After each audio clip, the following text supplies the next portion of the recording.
Look at that. Look at that sweatshirt you're wearing. I have it in green too.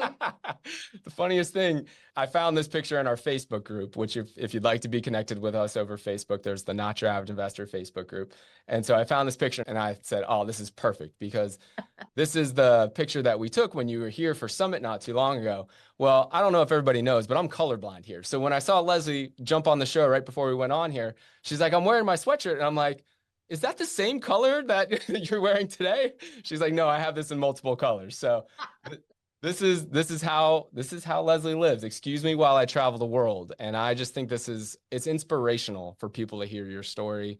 I think it's even more inspirational when they get to know you as a person, because I think many people like the idea of being retired. They like the idea of being able to travel the world, but to see somebody who is so humble, so kind, so unassuming. Like, I don't think people really know what a real estate investing badass you are because you're so kind and unassuming. But I think people, after watching this show, should know now. So thank you for being you. We're going to jump right into your story here. Again, as always, we are using real numbers here. And these returns are actually Leslie's returns, but that doesn't mean it's going to be your returns when you invest with us. JWB is not a financial advisor. This is not financial planning. So do your own diligence. Let this be the start of your investing journey, but surround yourself with those who you trust when you make a decision. And now that that's out of the way, Leslie, here are your 10 properties. This is all the information. I know it's really small data and all that. We're going to jump into the big things here. But Leslie, you started to invest with 4 properties at the end of 2021. That was from July through December of 2021. You bought your first 4 properties. Can you talk about your mindset? Like what flipped the switch and you were like, okay, cool. I know I've been burned in the past in real estate. I feel good about Greg and JWB and to buy 4 in a short period of time. Well, this is where I did my cash out refinance for my 2 most expensive Denver rental properties.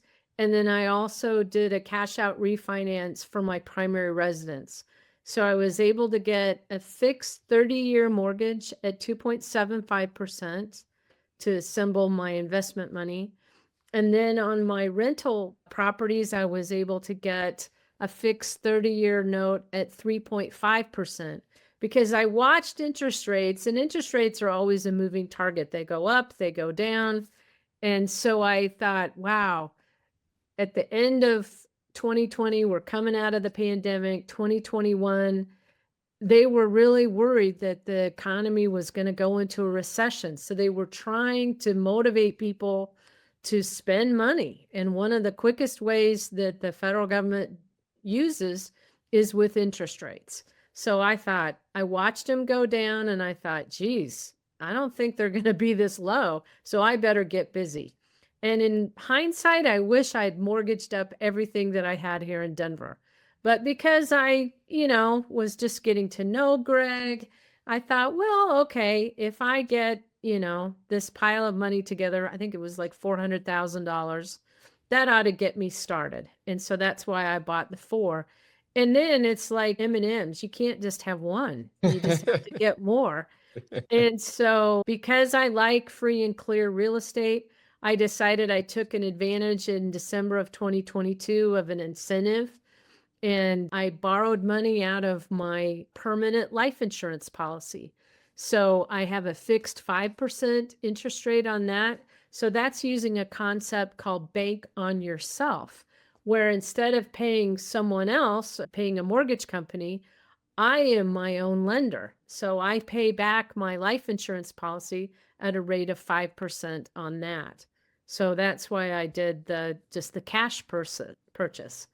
And then the last ones were the 3-pack. I was very motivated to do that. So I did a cash out refinance on another Denver property that I had purchased 10 years prior during the housing downturn. And that property has more than doubled in value. So, but I'm paying like 5.75, 6% on those. So cool. So cool for you to talk about your mindset going through this, because I think this is a not your average mindset, right? Let's look at the real numbers here. You went from purchasing properties at $127,000 with an interest rate of, call it 2.7% or 3%. And you continued to buy properties at the end of 2024, the purchase prices doubled, the interest rates doubled, but you mentioned that you were even more excited to buy those properties then. Can you explain that to somebody who might not understand why you're even more excited to buy properties today? Well, I'm turning 65 in May, and I'm trying to get myself, even though I have been retired for since I was 44, meaning that I didn't need to get out of bed and go to a job, a W-2 job anymore. I had enough passive income to pay my bills. And then it was like, okay, now what? What do I do with my time? What do I, and I decided, oh, I want to go traveling. Well, that takes a little bit of money. And so just being financially free wasn't enough. And so once I understood all the ways to make income from rental houses, I decided that I needed a bigger portfolio. And I thought, you can always refinance if you have a higher interest rate mortgage, especially now with the products that they have. The last three properties, I purchased them with a debt service income ratio, debt Mm-hmm. DS.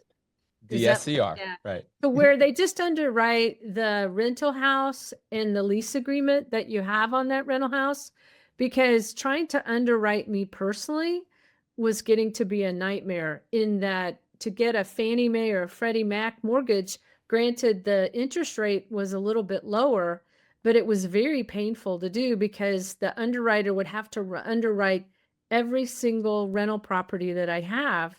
And now I'm up to 21. And so you can imagine the time that it takes, all the documentation, 2 months worth of bank statements, and I probably have 15 different bank accounts for different things.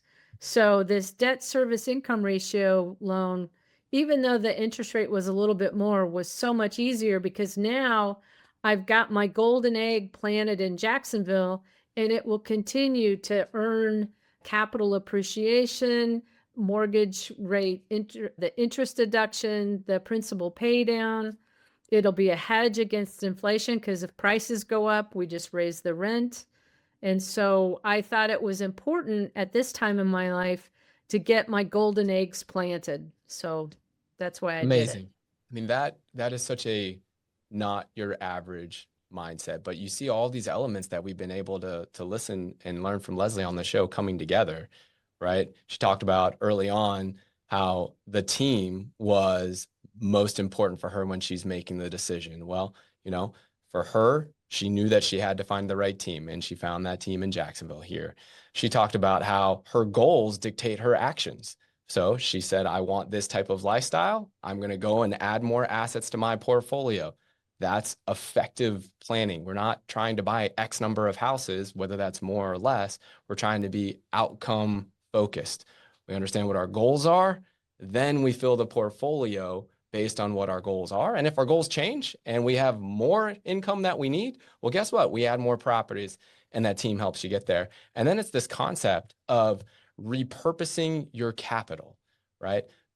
Your return on your equity is zero. If you just let it sit there, there's no way that Leslie would be able to live the lifestyle that she is. She took the money that was in equity and other properties that weren't performing the way she wanted, and she repurposed it. And now she's been able to grow that.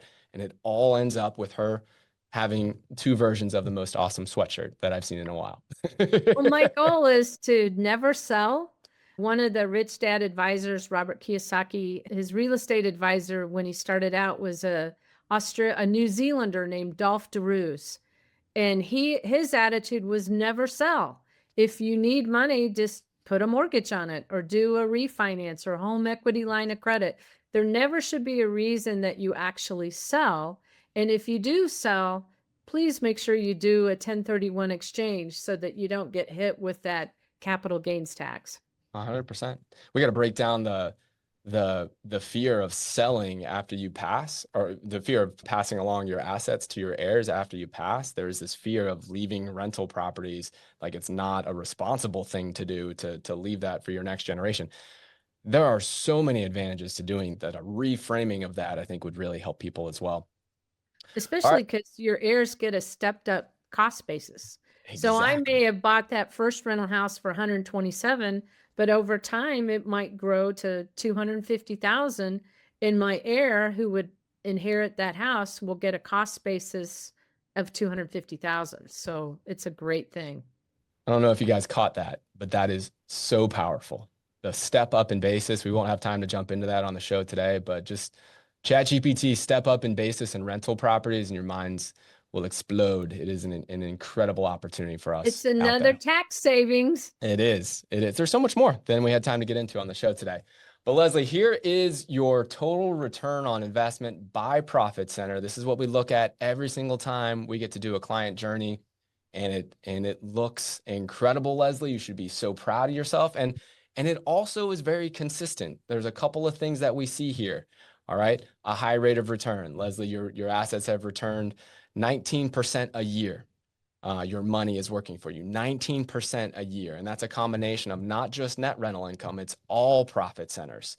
And here we list 4 of them. We don't list inflation hedging because it can be somewhat complicated. So we only list 4 of the 5 here, but between those 4, you've earned over $399,000 in total profits for your 10 rental properties. Congratulations. More trips, more trips. More trips, more trips. This is how she's doing it. You know, of that, we need to understand how are we creating success here? Well, it comes down to which of these profit centers is going to drive your long-term success. And that's why choosing a growth market like Jacksonville is so important. Well, home price appreciation is the biggest contributor to Leslie's success for her wealth pie, just like it has been for every client we have been able to bring on this show, just like it is for every client's portfolios, the over $1 billion that I manage of rental property portfolios. Every single client's portfolios look very similar to Leslie's here as far as their wealth pie. Between 60 to 80% of your total wealth pie will come from home price appreciation because you chose the right market. In addition to that, there's principal pay down, which Leslie's now a big fan of principal pay down, right? Yes. There you are. You've got tax savings here, which tax savings is the concept of the show. And here, when we, and truth be told, when we estimate tax savings for our clients, we estimate it low because we don't know everybody's specific tax scenario. So Leslie, I would imagine you feel like your tax savings are way higher than $8,000. Is that pretty accurate? Yes. So, and we can get more into that. If you have questions about how tax savings is estimated, jump on the phone with our team. And this is something that's available for all of our clients. You get this, you can log into your portal at any time and see this, and it's updated quarterly for you. And then there's net rental income of $43,000. Not too shabby there for providing that net rental income. And you've only been a client for less than 4 years now. Just think, you're able to put in over $900,000, but you've already earned about 400,000 of that. You've created this wonderful money tree is what you have. And as we start to think about what retirement really should be viewed as, it's how are you planting seeds that are going to continue to produce profits and income for you through retirement, rather than just trying to get to this big number to like ING used to tell us in the commercials they used to have. This is the money tree that Leslie's created, and it's creating quite a lifestyle for yourself.